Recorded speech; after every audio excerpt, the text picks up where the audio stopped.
Okay, we're going to start another Lilith theory, and I think we've got we had the New Earth Restoration has had quite a few things going on today between the Hebrew this morning and this one here, and then we've got another one at night.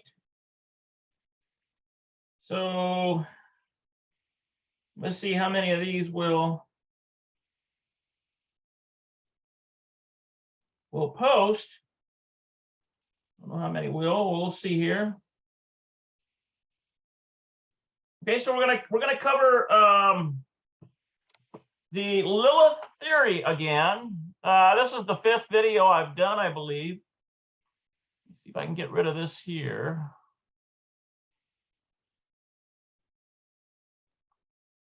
Okay, and last time, if you don't know where we left off, just click on this link here, click on my profile, Facebook profile, and you should see all the videos listed there. Also, there's YouTube. I've got this uploading to YouTube as well. So we have our Bible Hub, our trusty Bible Hub ready to go. At least I had it ready to go. Somehow it got knocked off there. There we go, BibleHub.com. I like Bible Hub a lot because it's, it gives us everything. It gives us the Hebrew and everything. So let's continue on here. 3.3, only the man was created in Yahweh's image. And for those of you who don't know, we're using the divine name and the transliteration. Out of the 3 main transliterations that are out there, we have chosen at the New Earth Restoration, we've chosen Yahweh. And there's 2 others. There's Jehovah or Yehovah, and then there's Yahuwah. So we go with Yahweh just for sake of choosing the one we think is the closest. But if you don't use that one, that's fine too. And we even have people that use different variations. Some use Yahweh and so on. But I don't think there's anybody that uses Jehovah or Yehovah. I think universally, at least among our communities, other than perhaps the Nehemiah Gordon crowd, they use that, I guess. But anyway, let's carry on here. Only the man was created in Yahweh's image. So an intriguing biblical evidence for Lilith comes from the 1st and 3rd creation accounts of Adam. Both Genesis 1:27 and Genesis 5:1 through 2 state that when Yahweh created the male and female, only the male was made in Yahweh's image. So let's take a look at that. Genesis 1:27.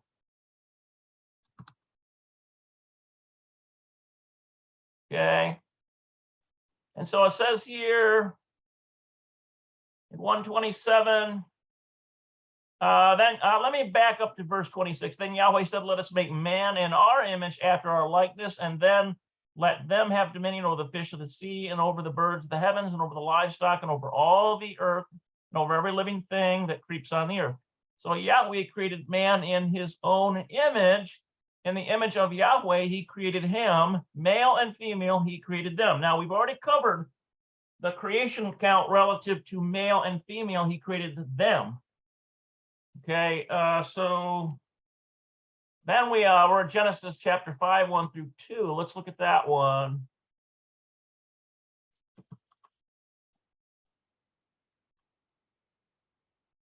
Okay, so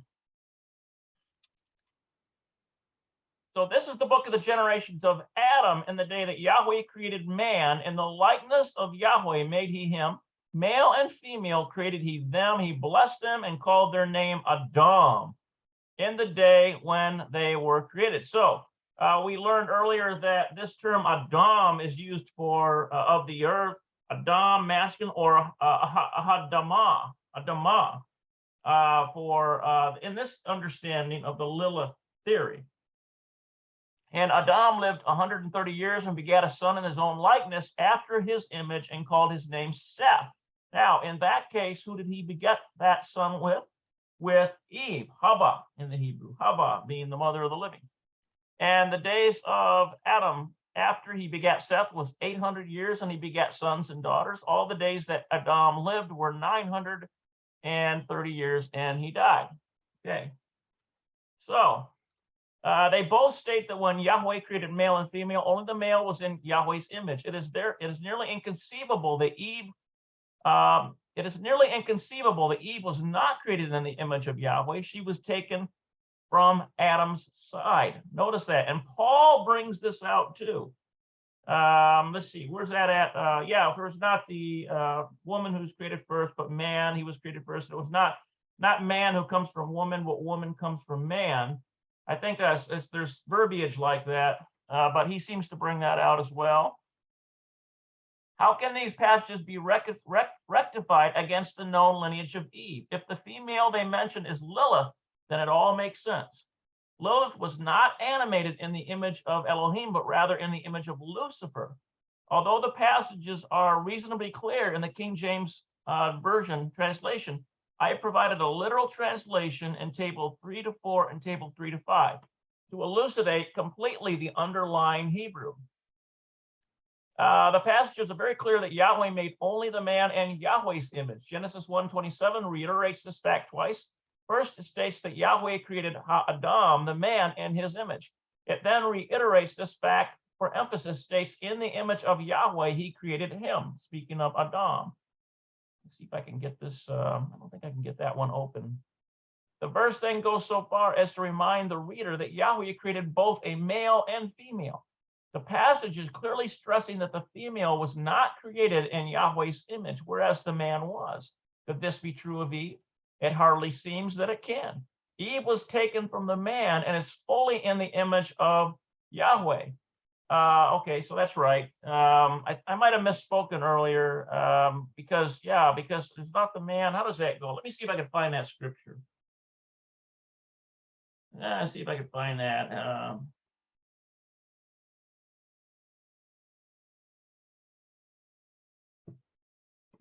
Yeah, 1 Corinthians 11:12. Let's take a look at that. 1 Corinthians 11:12. He's probably going to bring this up, but okay, 1 Corinthians. That's right, because Lilith is not in the image of Elohim. She's in the she was from the adversary. That was her image. Okay, so let me see here. 1 Corinthians chapter 11. Let's take a look at that. Okay, let's see here. That's verse 12. Okay, here it is. For if a woman, this goes into praying and covering her head. For if a woman is not veiled, let her also be shorn. But if it is a shame to a woman to be shorn or shaven, let her be veiled. For a man indeed ought not to have his head veiled, for as much he is the image and glory of Elohim, but the woman is the glory of the man. Okay, so there's that there. He's glad that's an implication she's taken from man. For the man is not of the woman. Okay, in other words, the first man did not come from the woman, but the woman of the man. She came from the man. In other words, because Yahweh took a rib out of Adam, it says in the text, and created woman out of Adam, out of Adam. For neither was the man created for the woman, but the woman was created for the man. She was taken from Adam to be a helpmeet to him, and he was not taken from her to be a helpmeet for her. But don't mistake that to think that that's some kind of abuse of patriarchy. It just means that they each have roles to play. For this cause ought the woman to have a sign of authority on her head because of the angels. And this is probably why head coverings, a lot of the denominations have head coverings, because are these good angels that it's talking about? No, these are demons, because of demons that tend to they deceive, because it says the woman was deceived first. Women tend to be more emotional, so they're more susceptible to deception. And so this is the reason why that at least in these more conservative Christian churches, women would cover their heads, and because it would be as a sign to the angels, fallen angels, not good angels, fallen angels. And this then is to protect them, to let fallen angels know that they're covered, that they have a man who's covering them. Nevertheless, neither is the woman without the man, nor the man without the woman in the master. For as the woman is of the man, so is the man also by the woman. Well, every man is born from a woman, so every man is by a woman. For all things are of Elohim. Okay, so let me switch back here. Okay, so Eve was in the image of Elohim because man was from the image of Elohim. It's just that she came from Adam, and Adam was from the image of Elohim. Let's see here. Eve was taken from the man as fully in the image of Elohim. So why does the passage go out of its way to announce that Yahweh created both the male, female, and the male, but then reiterates twice that only the man was created in the image of Elohim? Only Lilith explains this emphasized statement. Interesting. Okay, and so then it gives us the scripture, and Yahweh said, let us make Adam in our image as our likeness, and let them rule over the fish of the sea, and over the fowl of the air, over the cattle, over all the earth, over every creeping thing that creeps upon the earth. And Yahweh created the man in his image. In image of Yahweh, he created them, male and female, he created them. Okay. So let's take a look at the Hebrew here. Okay, so we have, this looks like Bereshit here, but this it's bara, created as bara. Yivra, created Elohim et ha'adam, so that's the man. He's got these colons in here to separate the preposition, the definite article hey, looks like. But Silmav, Beselmo, in his image, probably. It's probably a hole in him there. Let's see, Betzelem in the image of Elohim, bara, he created. That's Oto, him. Zachar would be male. Vanichava would be female. Bara, he created. Atem, you all, them all. Okay, so that's table 3-4, transliteration of Genesis 1. The fact that the female is not created in Yahweh's image is stated again in the third creation account of Genesis 1 through 2. The fact, in other words, the female he's talking about here is Lilith, not Eve. Okay, the fact is not repeated twice, is not repeated twice for emphasis as in the first account, but it is again very clear that Yahweh only created the masculine him in Yahweh's image. This was before Eve, remember. In the Lilith theory, this is where we're going with this, okay? So Genesis 5:1 through 2, this is the book of the generations of Adam in the day that Yahweh created Adam. In the likeness of Yahweh made he him, male and female created he them. So this is how we get Adam and Adamah. Male and female, they were on the same order. In the Lilith understanding, Lilith was on the same creative order as Adam, but she was expected still to be subordinate to him.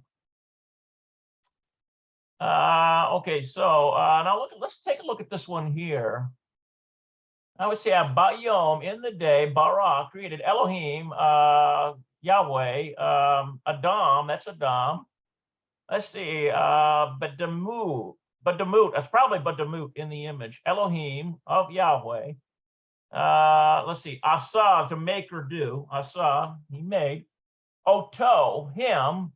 Zachar, male. Vanichava, female. Let's see. Barhem, let's see. Looks like Baruch, Barivrech, and blessed. It comes from Baruch, to bless. And then Atem would be them, like them. Okay, so there is another indication that the female was not created in the image of Elohim. In verse 2, both the male and female went by the masculine name Adam. This implies an ascendancy of the male over the female that was inherent in their creation. The female not being created in the image of Yahweh would explain the inherent inequity between the first created male and female. Only the Lilith legend explains this inequity as she was animated by the mist of Lucifer, whereas the man was created from the breath of Elohim. Okay, so it adds a whole nother interpretation, doesn't it? When you put this in here, it does seem to put some pieces together. Not to say that it doesn't leave some questions, perhaps. If one asserts that the female not created in Yahweh's image was Eve, then that causes serious theological issues. However, if one accepts that Lilith is the female of the passages, then all is well. Interesting. She was created by Yahweh just like the man Adam from the dust, but instead of being animated by Yahweh's Holy Spirit within her, she was instead animated in the image of Lucifer. This is speaking of Lilith now. For that reason, the man would have ascendancy over the first female. There is one final hint that Lilith is the female referenced in both passages.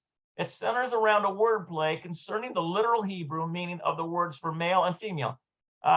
These words are zachar and nechava. Okay, the two words are not commonly used in the Bible, as there are other more common words that mean man or woman. That's true. You see zachar and nechava in modern Hebrew a lot, interestingly enough. Zachar, this comes from Strong 2145, which means male, is used 81 times in the Bible. The Genesius lexicon relates this word stem from the root zachar. Let's see here, Strong's 02142, which means to remember, recall, or call to mind. Interesting. Genesius holds that zachar came to mean male because it is through the son that the memorial of his father is continued. Interesting. Hence, the Hebrew word for male in Genesis 1:27 has a very positive connotation. It is as if saying that through Adam, the memorial of his father, Yahweh, would continue upon the earth, because we're made in the image of Yahweh, right? And Eve is made in the image of Yahweh through Adam. First is Yahweh, then Christ, who is over us, then the husband, and then the wife, all made in the image of Adam, okay, as Paul mentions in the epistles. Now consider the word for nekava. Okay, this is Strong's 5347. It is used only 22 times in the Bible. This word has a negative connotation. It comes from the root nakab. Look at that, Strong's 5344. So this might be in reference to Lilith here, we'll see, which means to curse, to blaspheme, or perhaps more literally to pierce or to perforate. Isn't that something? The meaning of to curse stems from a more original meaning of to pierce or destroy, and hence curse. Genesius holds that nakab came to be used to denote a female because of its descriptive power of her genitalia, which is a piercing or slit in her. In any case, the root of the word for female, nakab, has a negative connotation of cursing. This is precisely what the female Lilith did. She received curses and was a curse unto Yahweh's creation. Now, in the Lilith theory we're talking about, this is how it fits in, okay?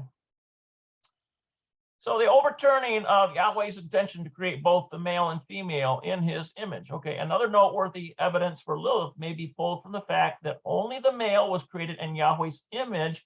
It was Yahweh's original intention to have both the male and the woman created in his image. However, only the male ended up being created in Yahweh's image. This thwarting of Yah's intention can only be explained by Lilith legend. In verse 26, Yahweh states, "Let us make Adam in our image." From this, we see that Yahweh wanted both halves of the Adam, male and female duo, to be made in his likeness.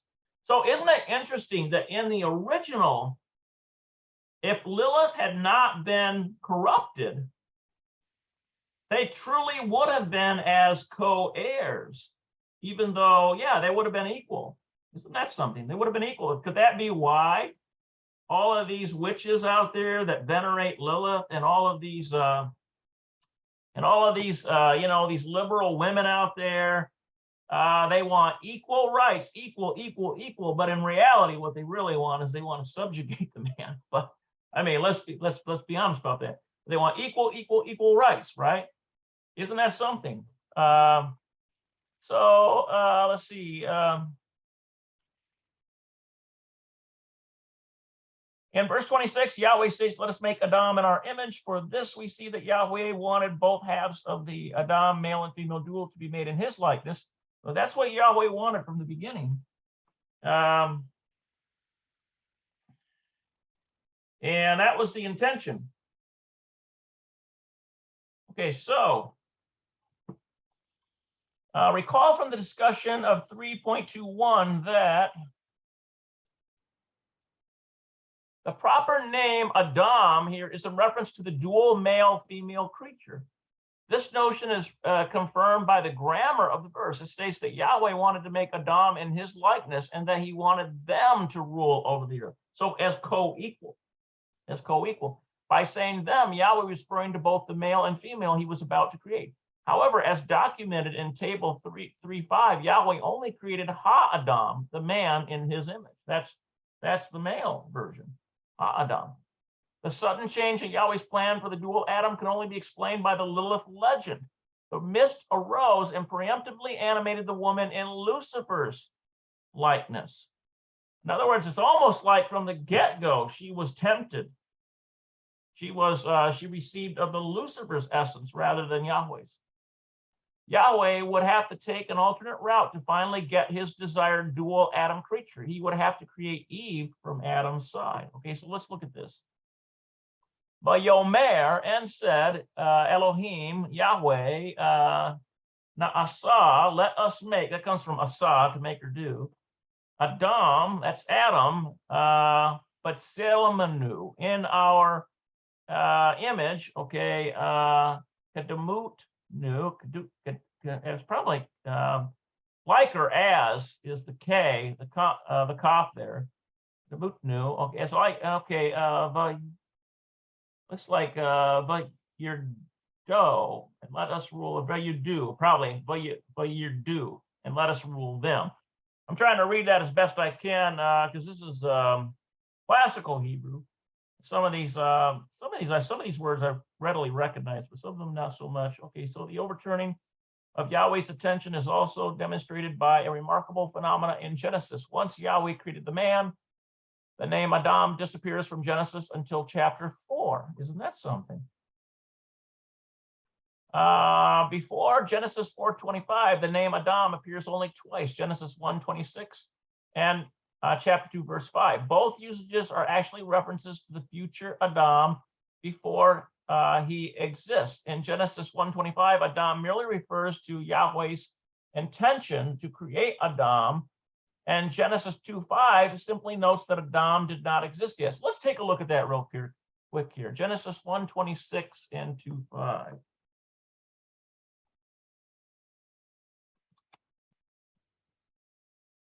See what we get there. Okay, so then Yahweh said, let us make man in our image, after our likeness, to rule over the fish of the sea and the birds of the air, over the livestock, and over all the earth itself, and over every creature that crawls upon it. So look at that. Man in our image, after our likeness. Interesting. Okay, and then 2:5, let's see.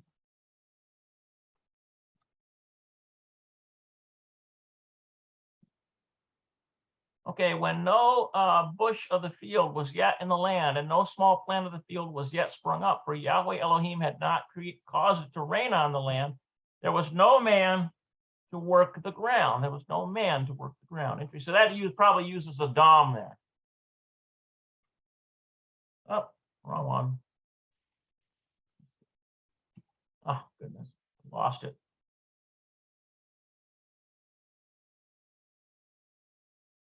Okay, so where were we?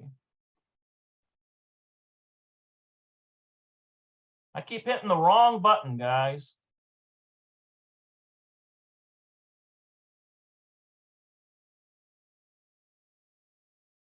Okay, yeah, it's got to be this here. Both usages are usually referenced to the future Adam before it exists. In Genesis 1:25, Adam merely refers to Yahweh's intention to create Adam, and Genesis 2:5 simply notes that Adam did not yet exist. In this same span of Genesis, the masculine Adam is referred to 22 times as Ha-Adam. Okay, so we've seen some of these where Adam is referred to as Ha-Adam, the man, or the Adam. Adam, it comes from an interesting word. Adam means like bloody, like red, like ruddy red. And it could mean like from the soil, ground, which it did. Adam was created out of the dust of the earth. Why does the name Adam disappear once Yahweh creates the man?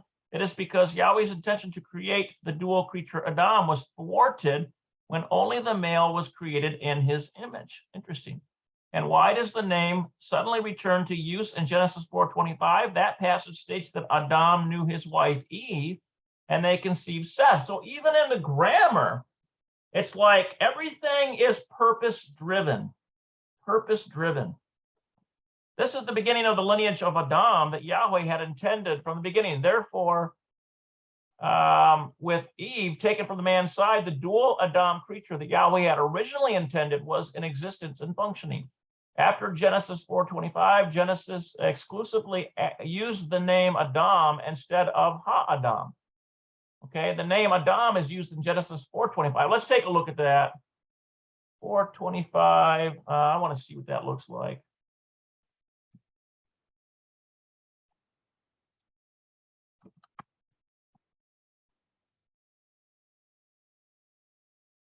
Okay, take a look. Okay, let's see here. Yeah, there it is. No longer Ha-Adam, the man, but it's just Adam, as in his proper name. Look at that. Isn't that something? Let's check one more here. 5:1. Let's look at that.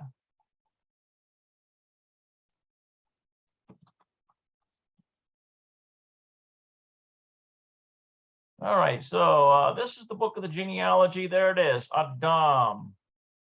No Ha-Adam there. Wow. Okay.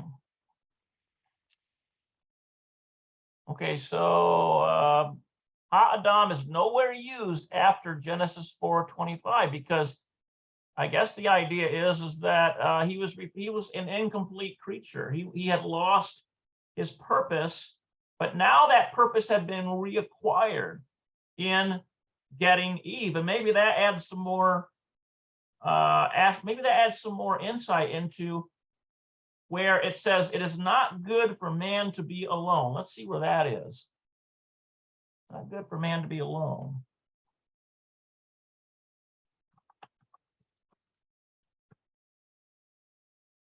Let's see if we can find that. Okay, Genesis 2:18.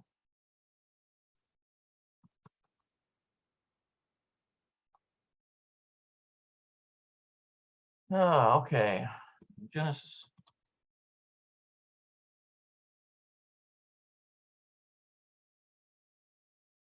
Okay, then Yahweh Elohim said, it is not good for man to be alone. I will make a helper suitable for him. Okay, let's take a look at that for a minute here. That kind of, and out of the ground, Yahweh formed every beast of the field, every fowl of the air, and brought them unto Adam to see that he would call them. And whatsoever Adam called every living creature, that was the name thereof. And Adam gave names to all the cattle, to the air, and to the every, but for Adam, he was not found to help meet for him. And Yahweh caused a deep sleep to fall upon Adam. So this is clearly about Eve, not Lilith, right? This is clearly about Eve. Because look at this. And Yahweh Elohim caused a deep sleep to fall upon Adam, and he slept, and he took one of his ribs and closed up the flesh instead thereof. And the rib which Yahweh Elohim had taken from man made he a woman and brought her unto the man. Isn't it interesting that in genetics, you can get the entire profile of a person just by a significant piece of their body? That's what it reminds me of, you know? Okay, now let's go on here to conflicting commands for eating fruit of every tree.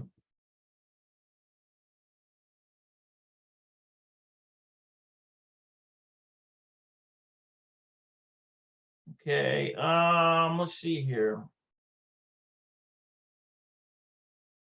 Where am I going here?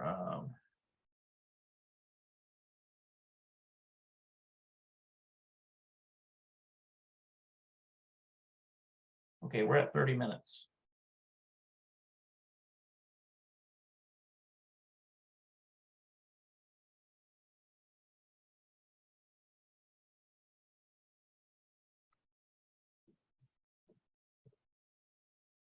Okay, so there is an easily grasped evidence in the Bible supporting the notion of Lilith. The evidence comes from conflicting commands given to the woman of the first and fourth creation accounts regarding what trees they were allowed to eat. In the first creation account of Adam and in a female in Genesis 1:29, the verse states that Yahweh gave freedom. So this is, in this case, it's talking about if this woman was Lilith, that Yahweh gave freedom to for both the woman and the man to eat the fruit of every tree. Notice the difference. In this case, it was every tree that Yahweh gave the man Adam and Lilith.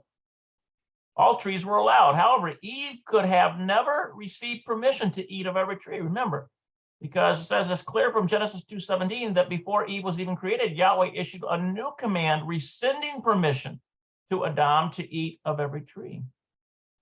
Adam was no longer allowed to eat of the tree of knowledge of good and evil, I think is what it says. Thus, at no time were both Adam and Eve allowed permission by Elohim to eat of every tree. The only way to rectify this contradiction between the first and fourth creation accounts without resorting to verbal gymnastics is to conclude that the woman of the first creation account and Eve are not the same, and that the woman of the first account preceded Eve, in other words, i.e. Lilith. Only Lilith fulfills this role. Interesting. Okay, so 3:6, the common name of Adam for both male and female. Genesis 5:2 provides more strong evidence for Lilith. As we have already seen, the brevity of the account and the fact that both the male and the female were created and blessed in the same day implies that they were fashioned at the same time.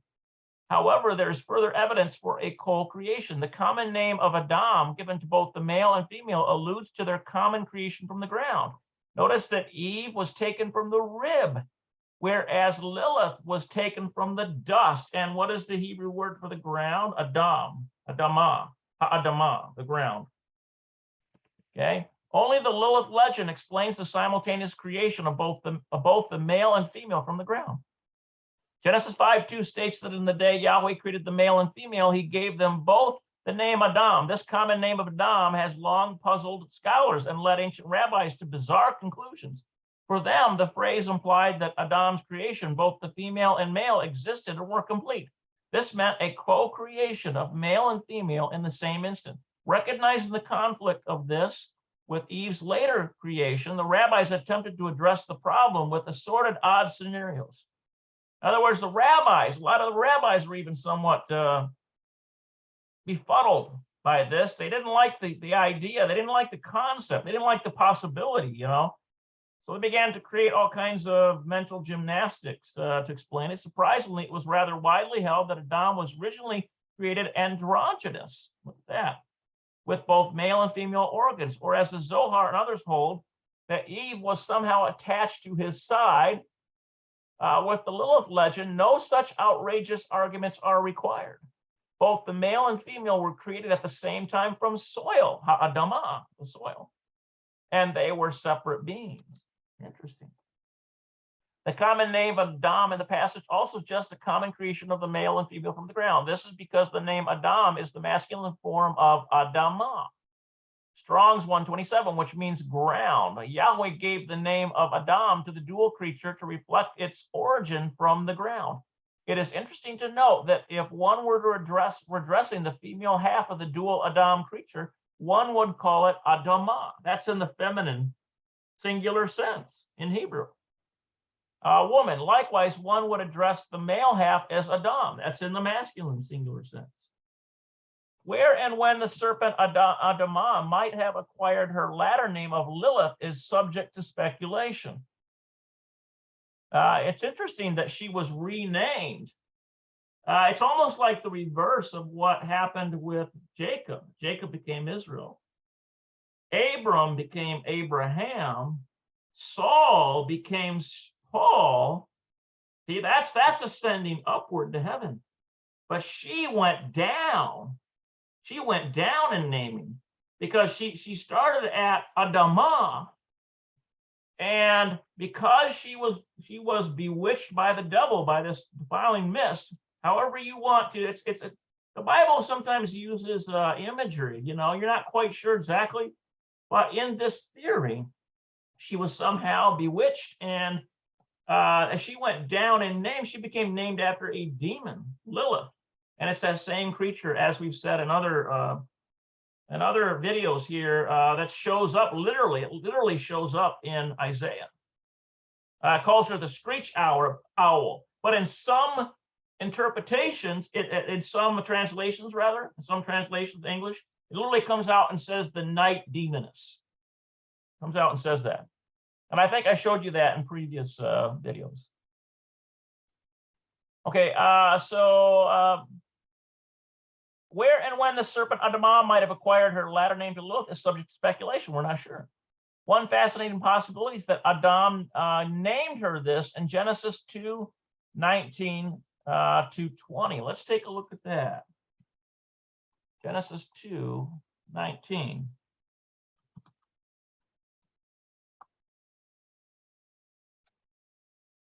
Okay. Okay, so let's go here. And out of the ground, Yahweh Elohim formed every beast of the field and every bird of the heavens and brought them unto the man to see what he would call them. And whatsoever the man called every living creature, that was the name thereof. So why wouldn't that include in the Lilith understanding, the Lilith theory? Why wouldn't that include Lilith too? Because by this time, she was already you know, in the Lilith understanding, she had already fallen away, had decided that she did not want to subject herself to Adam's authority.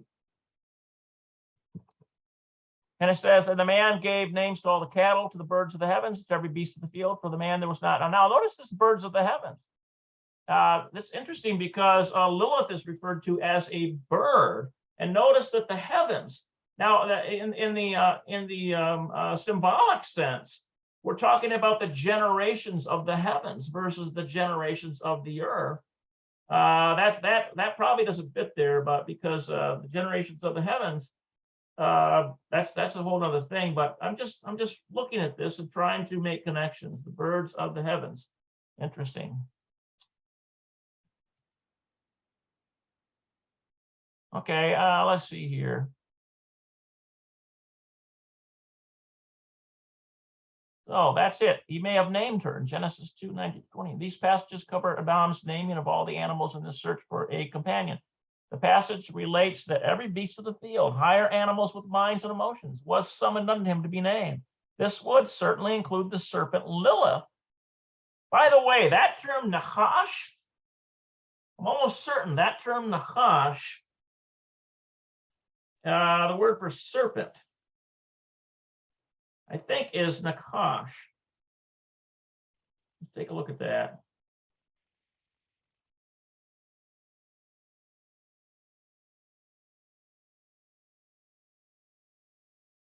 Okay, yeah. What we need is Genesis 3:1. What we need here is see, I'm gonna make a mark here so that we can know where we're getting back to.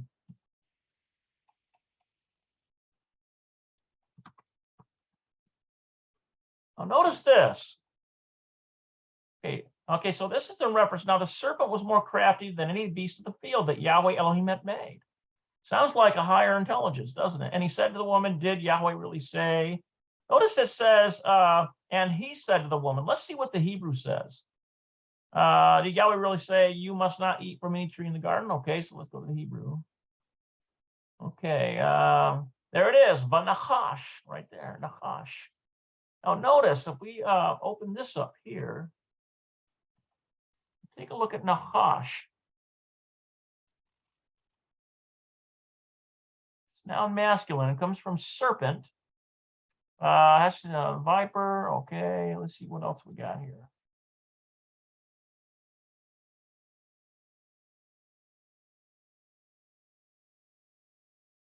Notice this, Job uses a form of this right here, fleeing serpent. Ling Yatan, compare Job 3:6, also noon. Yatan, okay.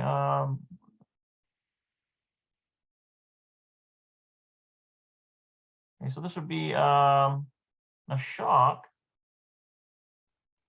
Okay, all right. I'm just kind of perhaps going a little further than I need to, but okay. So is it possible that those passages cover Adam's naming of all the animals in his search for a companion? The passage relates to every beast of the field, higher animals with minds and emotions. That could include Lilith and the Lilith understanding. Was summoned on him to be named. This would certainly include the serpent Lilith, who is specified a beast of the field in Genesis 3:1. She's already specified that one. Thus, according to the literal reading of Genesis 2:19 through 20, Yahweh must have summoned the serpent to Adam, and Adam must have named her. Is it possible Adam gave her the name Lilith? The passage states that Adam gave names to the creatures that reflected their nature. Now, isn't that something? Wouldn't that be something to know what the names were? You know that in really primordial societies, like I mean, I'm talking about like third world or maybe even fourth, fifth, really primitive societies. Do you know that the name for animals is named after their job? Isn't that interesting? That's the way it is. And if you look it up and see what I'm talking about. If you look at these dialects of languages in these places that are totally, they're not mechanized. They live very primitively. It's interesting that the name of the animal reflects pretty much something about the animal. And even in Hebrew, it's similar. It's that way too. Okay. If there's a book, what's it called? There's a book written by The Origin of Speeches. Now, read that book and you'll see what I'm talking about. That was written by, I'm trying to remember the name of that guy. Origin of Speeches.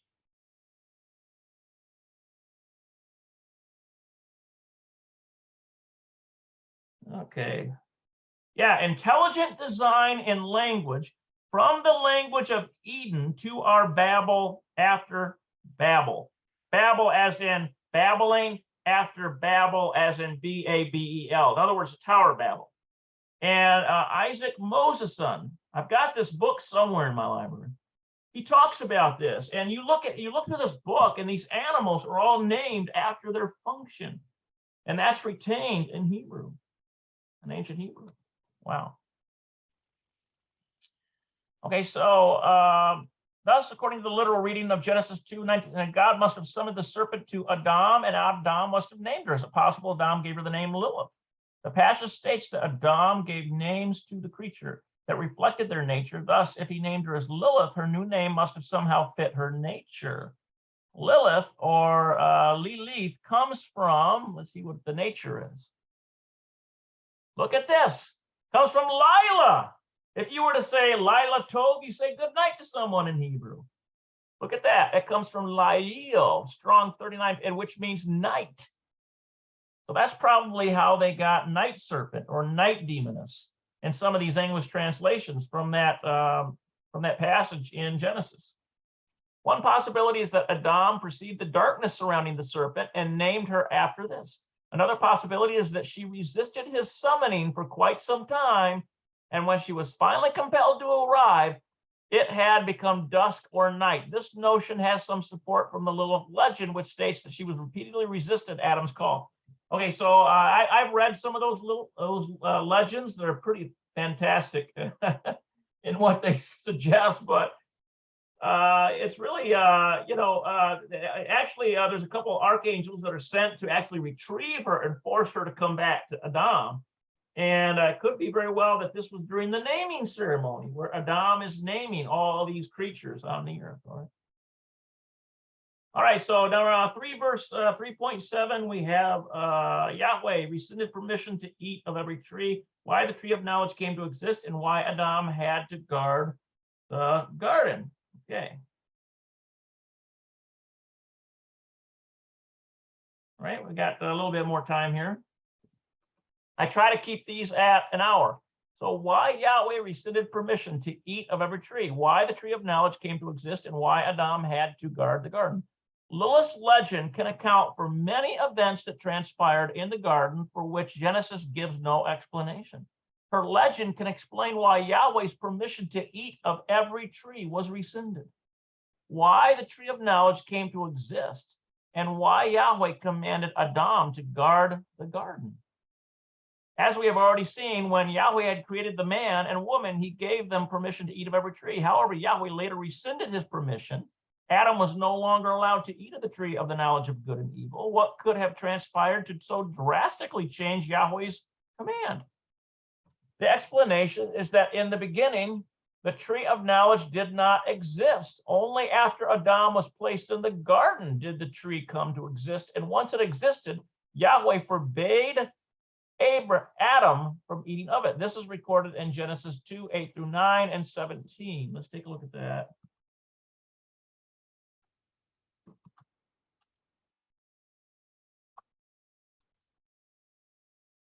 Okay, let's go here to okay, so Yahweh Elohim planted a garden eastward in Edom, and there he put the man whom he had formed. And out now, wouldn't it be interesting if in the Lilith understanding, how did the serpent get into the garden? It's interesting there. He put the man whom he had formed, and out of the ground, Yahweh Elohim made every tree grow that is pleasant to the sight and good for food. The tree of life was also in the midst of the garden, and the tree of the knowledge of good and evil. Okay, so okay, and let's look at verse 17 real quick here. Okay, but of the tree of the knowledge of good and evil you shall not eat, for in that day that you eat of it shall surely die. So this is what Yahweh said to Adam and Eve, Hava in Hebrew, the mother of the living. Okay. Okay. In verse 8, Yahweh plants the garden and establishes the man there. In verse 9, Yahweh causes the tree of knowledge to grow from the ground. In verse 17, the man is forbidden from eating of the tree. And Yahweh Elohim planted a garden eastward in Eden, and there he put the man whom he had formed, and out of the ground made Yahweh Elohim to grow every tree that is pleasant to the sight and good for food. The tree of life also in the midst of the garden, and the tree of knowledge of good and evil. And a river went out of Eden to water the garden, and from thence it was parted and became into four heads. And I think the book of Enoch talks about these four rivers that come out of the Garden of Eden. Book of Enoch talks about that, the Ethiopian book of Enoch. And Yahweh Elohim took the man and put him in the Garden of Eden to dress it and keep it. In other words, to maintain it, sounds like. Now, look at this. This is the author's literal reading of it.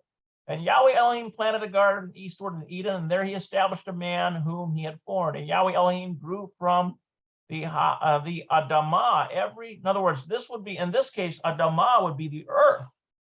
Every tree pleasant to sight and good for food, and the tree of the life in the midst of the garden, and the tree of the knowledge of good and evil. And a river went out from Eden. I keep wanting to say it in the Hebrew sense because the word for Eden is Gan Eden. Gan Eden, that's how you pronounce it in Hebrew. To water the garden, and from there it was parted and became into four heads. And Yahweh Elohim took the man and led him in the Garden of Eden to serve it and to garden. So why did the tree of knowledge come to exist? Verse 9 gives us an important clue. It indicates that the woman may have been responsible. Well, think about that. Think about that. Think about the innocency of a child. A young child doesn't know things like the knowledge of good and evil. It's like before they come to an age of accountability, think about the innocency. Think about that it's only through the pollution of the world as they get older that they come to the age of accountability and understand good and evil, because they've been exposed to evil. Evil is all over in the world. Think about this. Okay, so why did the tree of knowledge come to exist? Verse 9 gives an important clue, and it indicates the woman may have been responsible, the woman being Lilith. The verse states that Yahweh grew the tree of knowledge from Ha'adamah. As we have seen, Ha'adamah can poetically be understood to refer to either the ground or the woman. Given that just a couple of verses earlier, Ha'adamah was used in reference to the woman whose face was watered by the mist. It seems clear that the passages could be referring, at least poetically, to the woman. Verse 9 would then be referred to the woman as the source of the tree. The notion that the woman is responsible is supported by the word for grew in verse 9. It is samach. This is Strong's 6779. This is the same word used in Genesis 2:5 to denote Adam's responsibility for growing or cultivating crops. Interesting. This hints that the tree could have grown from the cultivating work of the woman, although it is clear in verse 9 that Yahweh is causing the growing of the tree. Perhaps it is through the woman that Yahweh accomplishes this work. In other words, that he allows it to happen. Maybe he allows it, just like he allows the devil to run around and tempt people.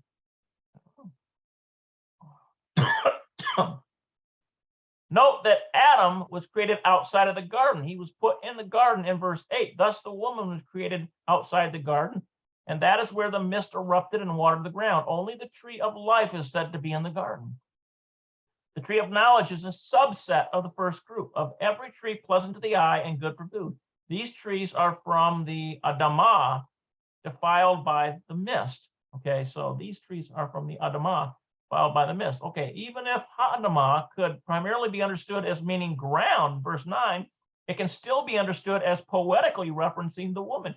And sometimes you do have dual meanings in scripture, right?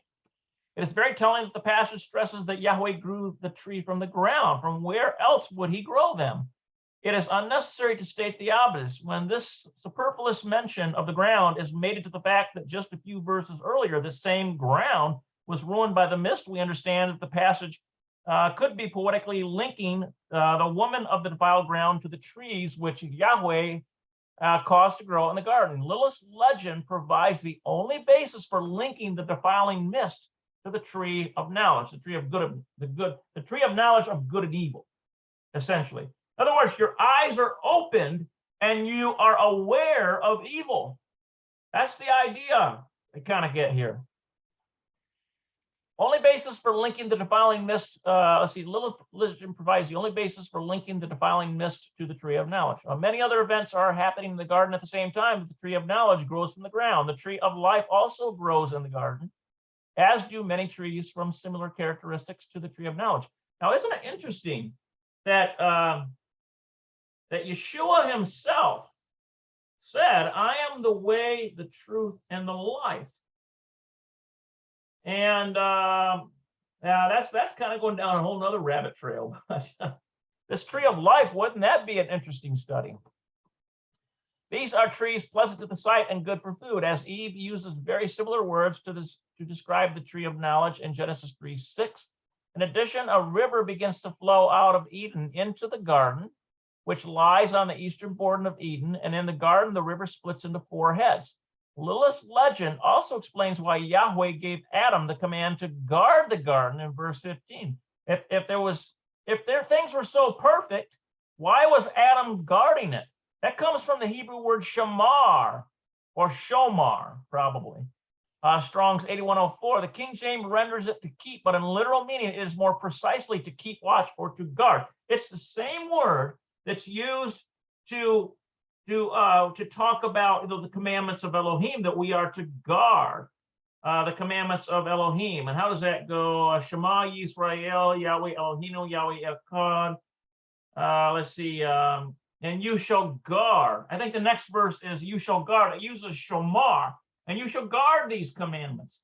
Let me see if I can call that up real quick here. But I'm going to highlight this so that we don't lose our spot, as I'm apt to do.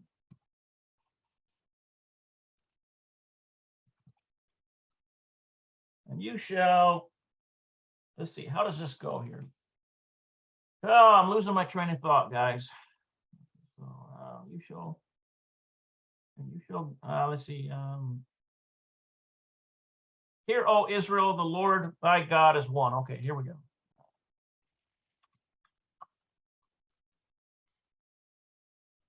Let's see if we can find that here.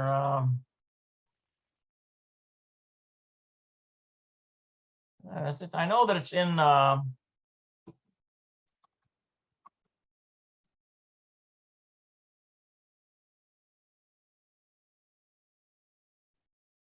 I think it's in Deuteronomy 6. All right, let me just look up Deuteronomy 6. I'm almost certain that's where it's at.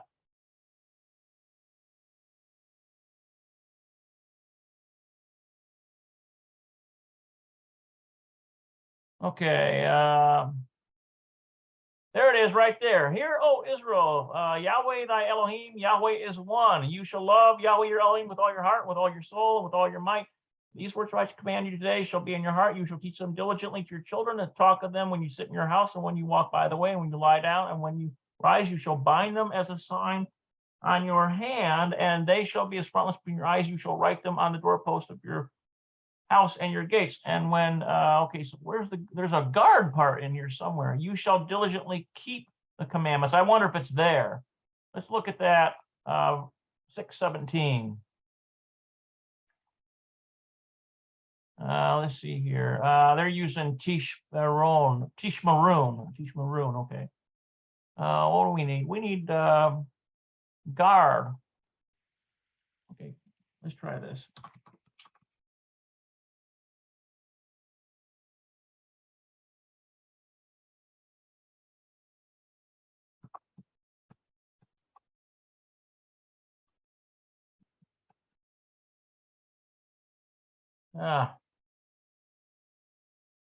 Take a look at this here.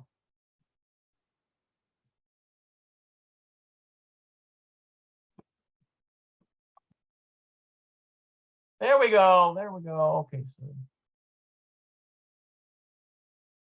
Greek. Where is this? I know it's in there somewhere.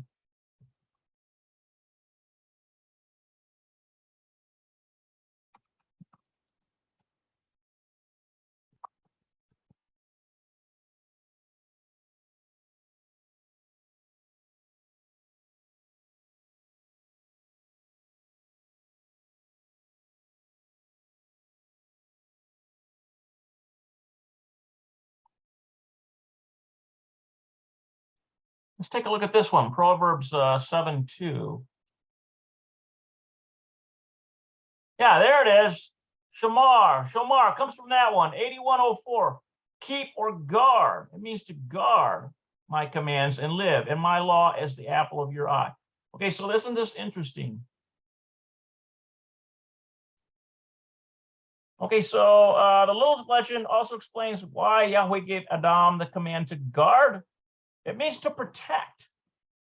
In verse 15, the Hebrew word is shamar, 8104. The King James renders it to keep, but its literal meaning is more precisely to keep watch or to guard.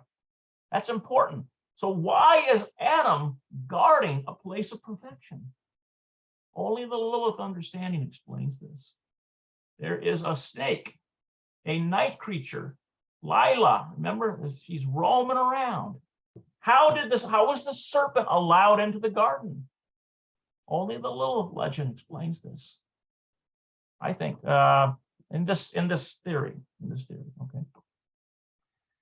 The King James renders it to keep, but its literal meaning is more precise, to keep watch or to guard. Okay. The command to guard the garden implies there was a new threat against it. The new circumstances may be the aftermath of Adam's rebellion. Only the Lilith legend seems to explain this. Indeed, Adam should have certainly been more on guard for the rebellious serpent, whom is Lilith. Notice how somehow Eve got beguiled by the serpent. You know, the question I've always often had was, where the heck was Adam? What was he doing? I thought he was supposed to guard the garden. Here he let his beloved wife, Eve, go off and, you know, let her get hoodwinked by the serpent.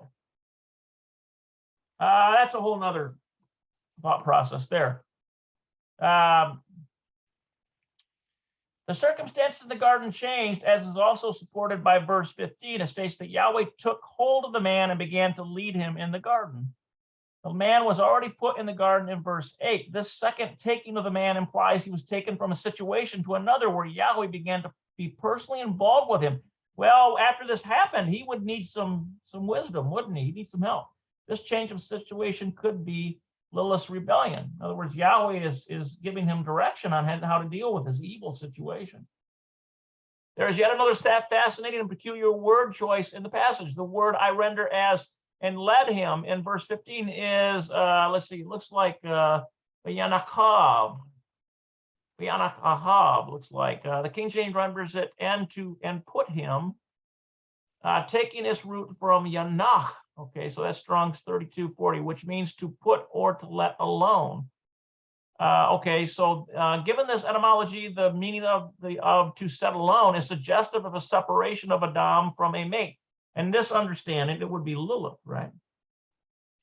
However, the Young's literal translation and other modern translations take the word to be from the related word nuach, which means to rest. Wow, isn't that something? That's where we get that in a lot of their translations, from work or any other arduous effort or calamity. This meaning also fits very nicely with the Lilith legend, as the passage can be read to say that Yahweh caused Adam to rest from all his troubles. In other words, it was probably quite a headache for him to deal with Lilith. These troubles would certainly be the rebellions of Lilith.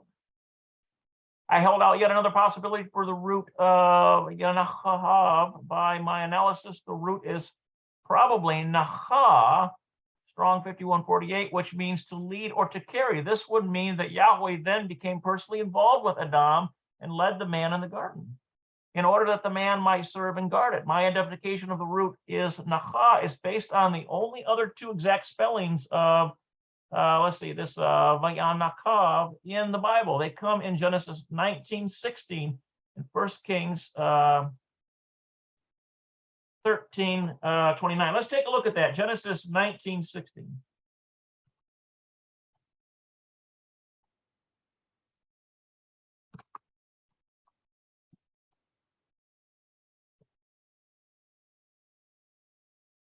Okay, and while he lingered, then took hold the men of his hand and on the hand of his wife, and the hand, this is talking about Lot, it must be, and the angels grab hold of them and they quickly get them out of Sodom and Gomorrah before it's destroyed. And daughters of his two, being merciful, Yahweh, to him, and they brought him out and set him outside. Okay, so what's this word we're looking for again?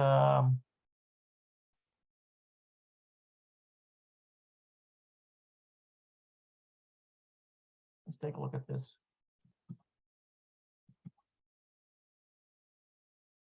Spellings of, okay, yeah, Va'anak, right, this word, Va'yanahav.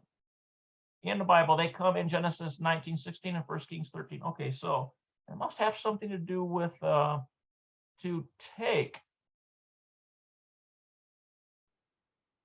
to lead or to carry. Okay, so that's the angels when they grabbed hold of him. Here it is right here. Vayahakizu, and took hold. It comes from the same root. Look at that, and take hold. Okay, so. And then 1 Kings 13:29.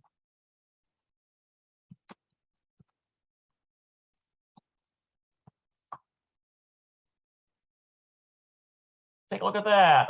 Let's see, and took up, let's see, the prophet Hanavi, okay, so the corpse of the man of Yahweh and laid it, so it's probably took up. Wonder if it's this one. Yes, but let's look here.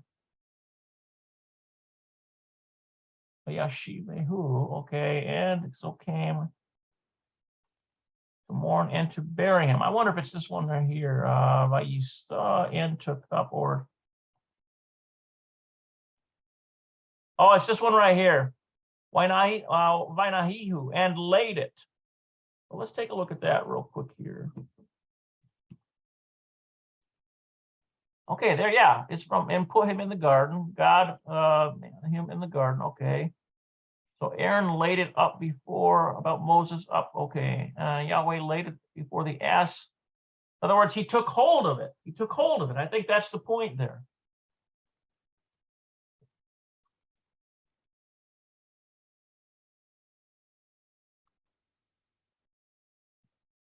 Okay.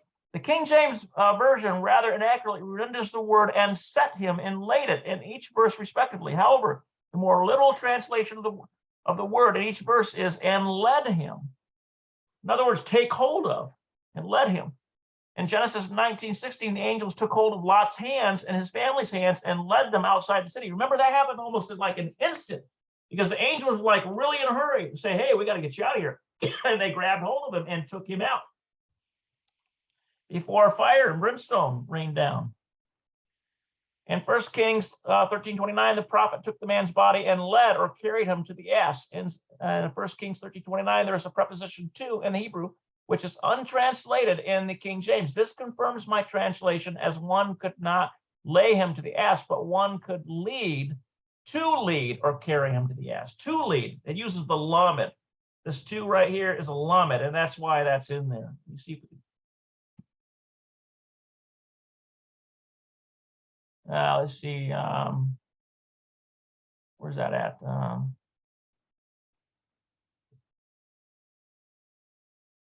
And well, it uses a Bob and no, that's not it. Yeah, okay. Nope, I don't see that lamed in there. Maybe I'm wrong about that.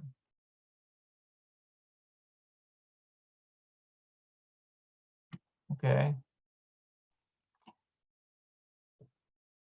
Let's see.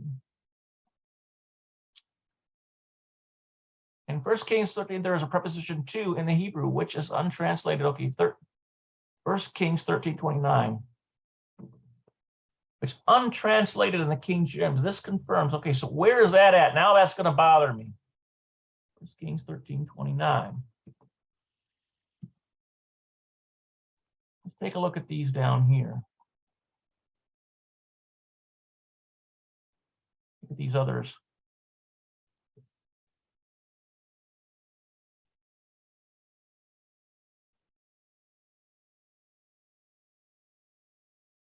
Nahu. I think it's by Nahu is what we're looking for.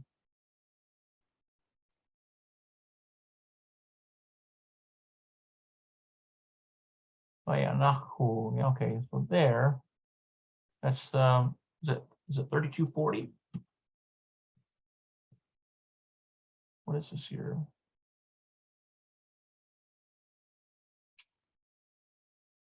Yeah, there we go. 3240. Okay. Let's take a look at this.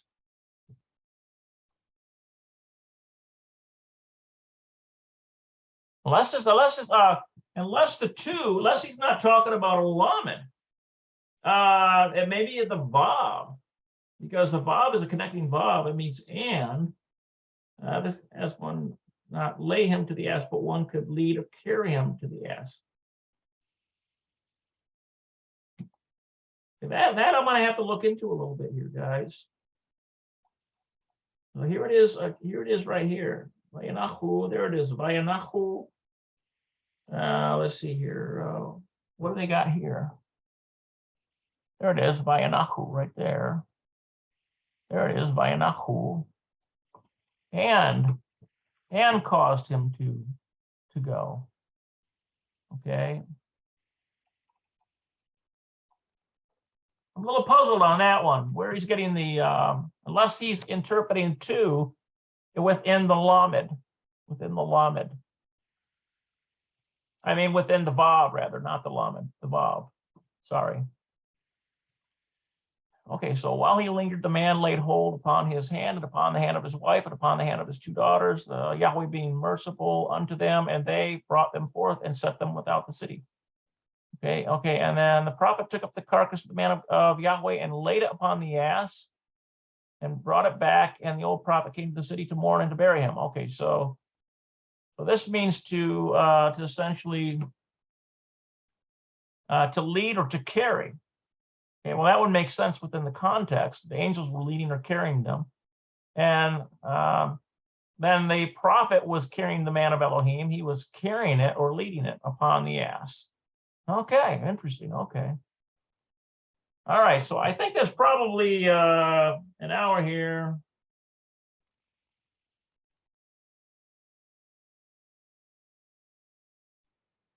Yeah, okay, so this is a good place to stop for now.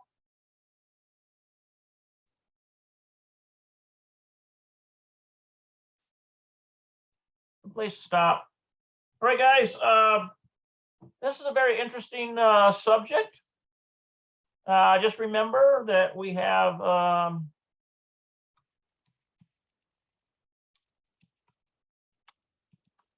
truth restoration. Okay, this is a denomination. We're basically messianic in flavor of sorts, as seen. I might like to jokingly refer to as the people that eclectic. How about I use that word? Okay. Some people think we're eclectic. I won't use a more common vernacular, but okay, so we have a Sabbath service every Saturday, which is the Sabbath, 11 a.m. Okay, Eastern Standard Time, USA time for those of you. Okay, and then all you have to do is go to www.theyahad.com. Okay, that'll get you into a Zoom room.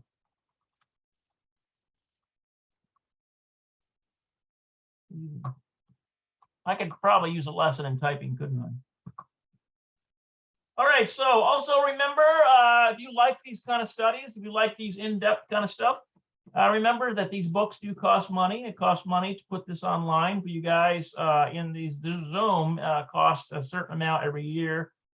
And if you would like to donate to the Greenwood Yahad, we would gratefully receive it. And you can do this via Cash App. And you've got a cash tag. And what is my cash tag? For Messianic. All right. Reach out to me at Shul. Okay, if you want to.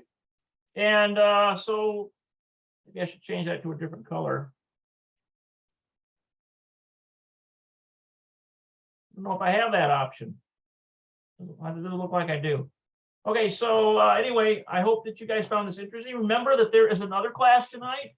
I believe. How do you find out where these classes are? How do you find out? Okay, so let me just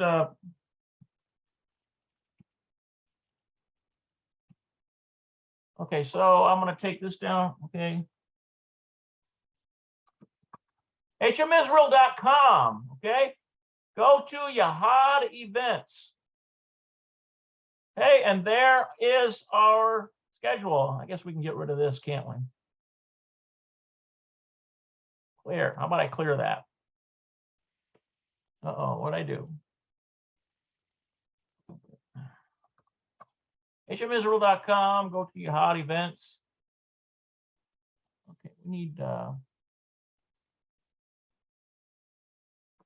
month. There we go. Okay, so tonight we're going to be covering the Omega Point resurrection.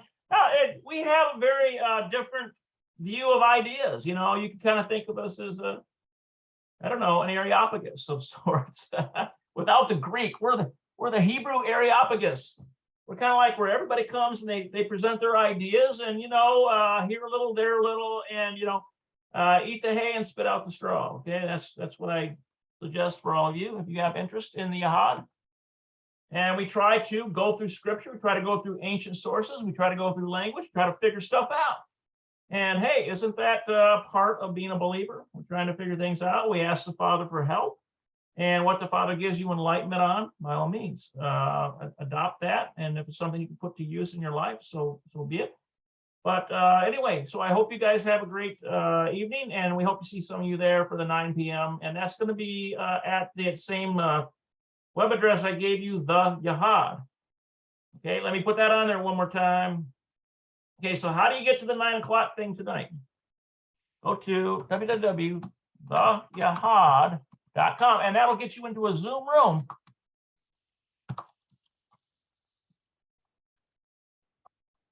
Okay, remember that? All right, guys, have a great night. Shalom, shalom.